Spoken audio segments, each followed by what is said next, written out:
आज इस वीडियो में हम डिस्कस करेंगे प्लास्टिक के बारे में कि हमारा जो रिसोर्स क्या होते हैं प्लास्टिक के, इसकी प्रॉपर्टी क्या होती है और इसके क्लासिफिकेशन के बारे में हम बात करेंगे। तो आइए हम फर्स्टली देखते हैं resource.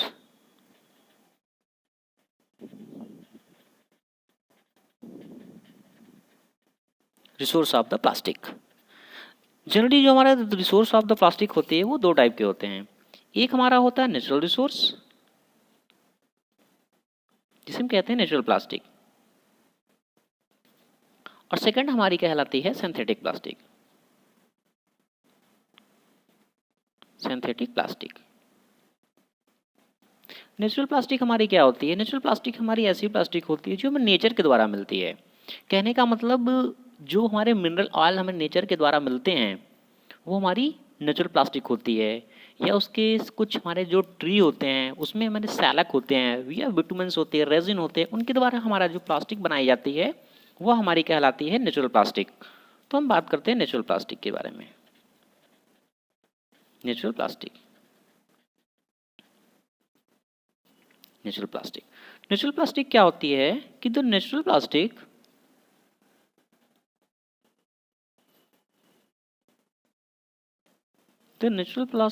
are obtained by processing of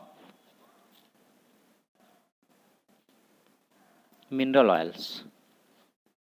mineral oil के द्वारा हमारी प्राप्त होती है। And the natural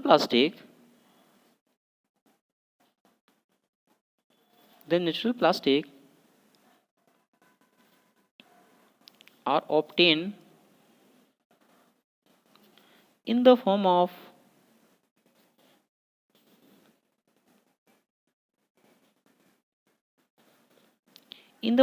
सैलक। जो हमारी पेड़ की एक ऊपर की परत होती है उसे हम कहते हैं सैलक, जिसे हम हिंदी में कह सकते हैं छाल। एंड विटामिन्स और रेजिन। विटामिन्स और रेजिन हमारा क्या होता है? एक तरल पदार्थ होता है हमारा, जो हमारे कुछ ट्री में पाए जाते हैं, उनसे हमारी क्या होती है? नेचुरल प्लास्टिक हमारी बनाई जाती है, तो वो हमारे कहलाते हैं विटामिन्स या रेजिन। ये होती है हमारी natural plastic.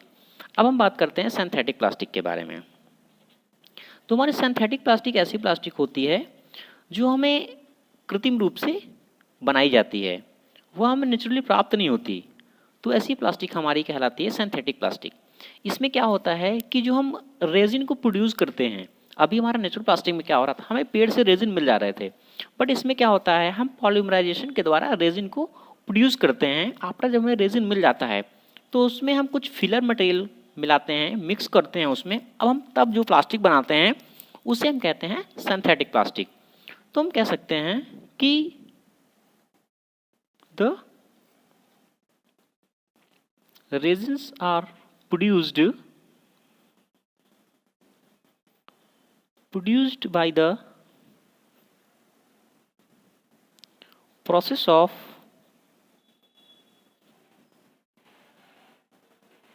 polymerization. Okay, after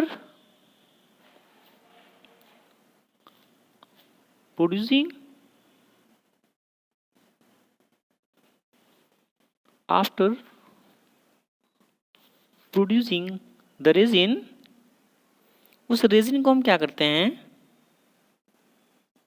filler material के साथ मिक्स कर देते हैं।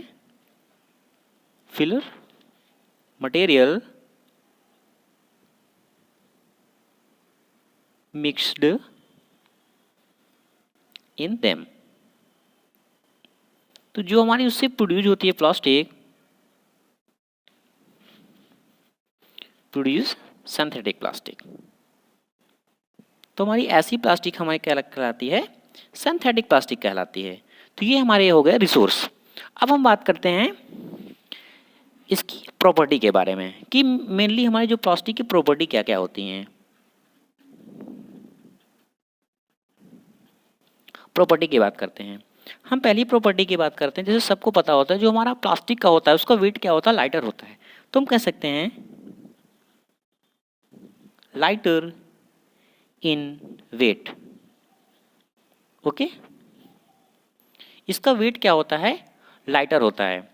इसमें क्रोजन हमारी नहीं लगती, जंग नहीं लगती, तो हम कह सकते हैं ये क्या होता है, क्रोजन रेजिस्टेंट होता है।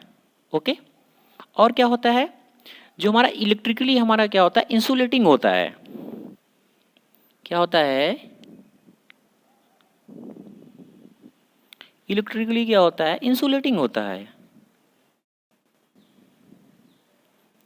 इंसुलेटिंग होता है।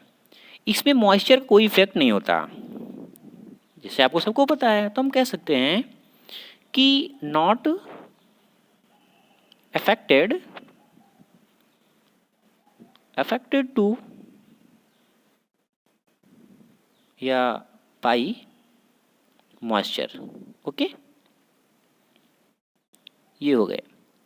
और इसमें हीट कोई कंडक्ट नहीं होती, not non conductor of heat. Okay, ये हो गया। और इसका जो नेचर होता है वो फ्लेक्सिबल होता है। क्या होता है, फ्लेक्सिबल एंड स्ट्रॉन्ग। और हम क्या कर सकते हैं, इसे हम इजीली किसी भी शेप को हम इसमें क्या कर सकते हैं, ड्रा कर सकते हैं, या फिर कोई भी शेप बना सकते हैं। तो कहते हैं इजली शेप्ड एंड माउल्ड।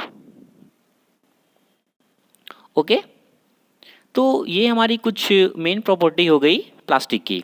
अब इसके हम बात करते हैं क्लासिफिकेशन की। वैसे और भी काफ़ी प्रॉपर्टी हैं, लेकिन जो इंपॉर्टेंट थी वो मैंने बता दिया है। अब हम बात करते हैं इसे क्लासिफिकेशन की।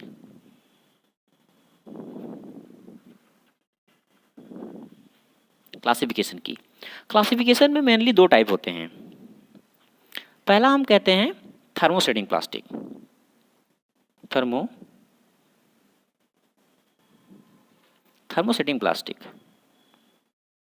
थर्मोसेटिंग प्लास्टिक हमारी क्या होती है, थर्मोसेटिंग प्लास्टिक हमारी ऐसी प्लास्टिक होती है जब हम इसमें हीट देते हैं तो हमारा क्या होता है, जब हम इसमें मतलब टेम्परेचर देते हैं तो ये हमारी क्या होती है, प्रेशर हम अप्लाइड करते हैं, टेम्परेचर और प्रेशर, तो हम इसे एक रिक्वायर्ड शेप में हम इसे प्राप्त कर सकते हैं। बट क्या है, अगर हम इसे आफ्टर हीटिंग करें तो क्या होगा, यह एक रिक्वायर्ड शेप बनने के बाद आफ्टर उसी शेप में नहीं आती अगर हम उसे दोबारा गर्म करें। तो कहने का मतलब अपनी ये पुरानी अवस्था, या फिर कह सकते हैं हम कि अगर हम रिकवर करना चाहें इस प्लास्टिक को तो नहीं होता। तो ऐसी प्लास्टिक हमारी होती है थर्मोसेटिंग प्लास्टिक। ठीक है, और सेकंड हमारी होती है थर्मोप्लास्टिक। क्या होती है, थर्मोप्लास्टिक।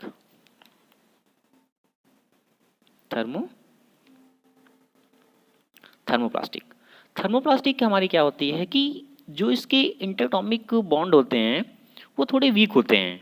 तो इससे क्या होता है कि जब हम इसमें प्रेशर या टेम्परेचर अप्लाइड करते हैं तो क्या करती है, हमारी रिक्वायर्ड शेप जनरेट कर लेती है। अगर इसे हम ठंडा करते हैं, कूल करते हैं, तो एक हमारी एक रिक्वायर्ड शेप हो जाती है। बट अगर हम आफ्टर अगर हम इसे कन्वर्ट करना चाहें ओरिजिनल शेप में, तो इसे हम आफ्टर प्रेशर के द्वारा और टेम्परेचर के द्वारा हीट देके हम इसे कन्वर्ट कर सकते हैं। तो ऐसी प्लास्टिक हमारी होती है थर्मोप्लास्टिक। थोड़ी डिफिनेशन की बात कर लेते हैं हम thermosetting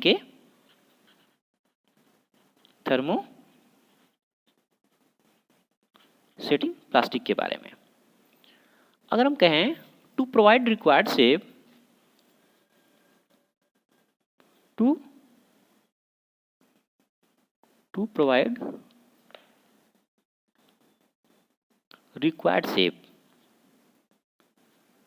required shape the material used for producing plastic are supplied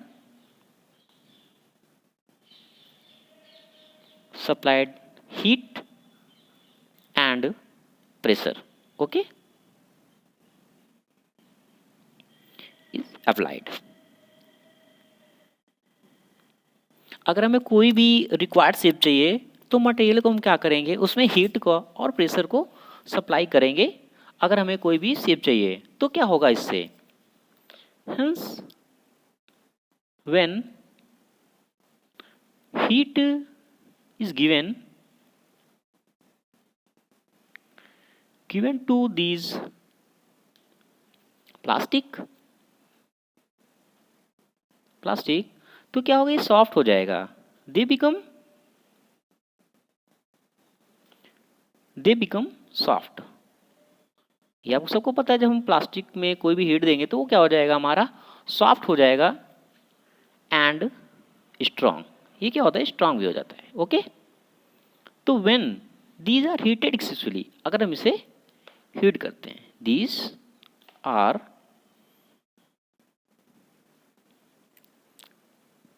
heated successfully. Okay, तो then the chemical reaction occur with result these set become strong. तो क्या होता है, जिसमें केमिकल रिएक्शन होते हैं वो क्या होते हैं, बहुत ही स्ट्रॉन्ग हो जाते हैं। तो इस टाइप की हमारी जो प्लास्टिक होती है वह हमारी कहलाती है थर्मो सेटिंग प्लास्टिक। कहने का मतलब ये हमारा आफ्टर टेम्परेचर देने पे उसमें रीस्टेट अगेन अगर वो अपनी उसी स्टेट को प्राप्त करना चाहे तो ऐसा नहीं होता। तो इस तरह की हमारी प्लास्टिक होती है थर्मो सेटिंग प्लास्टिक। अगर इसके एग्जाम्पल की बात करें कुछ, जैसे कि इम्पॉर्टेंट एग्जाम्पल होता है हमारा फिनॉल फॉर्मल्डिहाइड। क्या होता है, फिनॉल फॉर्मल्डिहाइड। और एक होता है हमारा urea formaldehyde.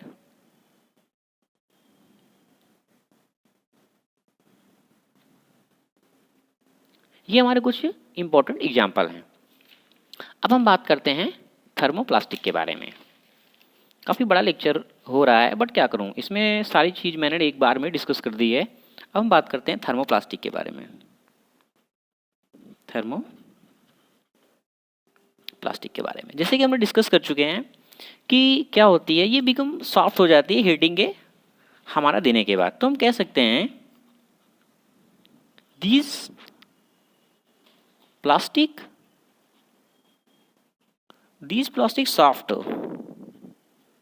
soft on heating at a temperature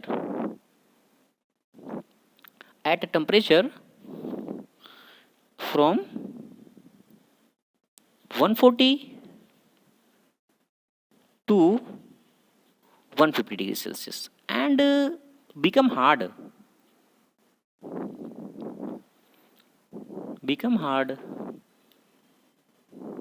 on further cooling। अगर हम उसे फिर कूल करते हैं तो क्या होता है, ये हमारा हार्ड हो जाता है।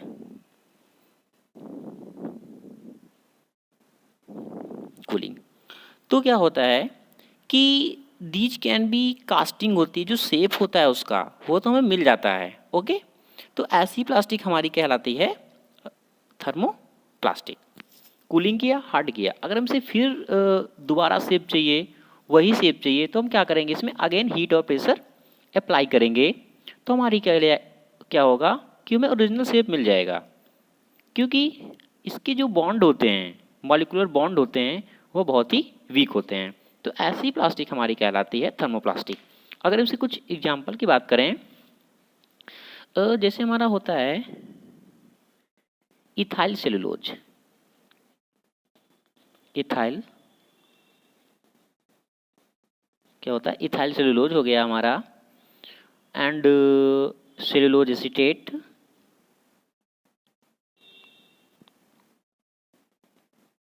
Cellulose acetate. Okay, thank you watching this video. Like करें और सब्सक्राइब करें और शेयर करें।